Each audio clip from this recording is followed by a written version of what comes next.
Айранды кімдерге ішуге болмайды? Айран қышқыл сүт өнімі.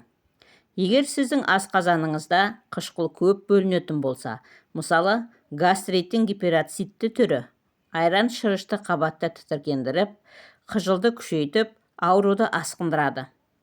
Белгілер: қыжыл, асқазан ашуы, кекіру.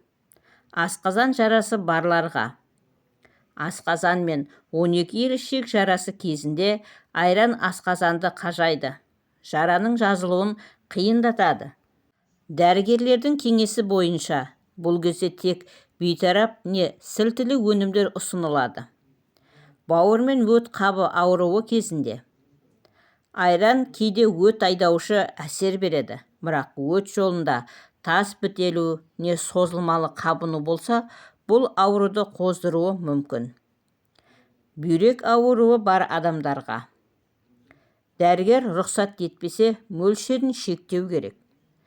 Жаңа туған сәбилер мен 1 жасқа дейінгі балаларға айранның қышқылдығы мен құрамындағы белоктар балаға ауыр келеді. Олардың ас қорыту жүйесі толық дамымаған. 1 жастан кейін ғана дәрігер кеңесімен беру керек.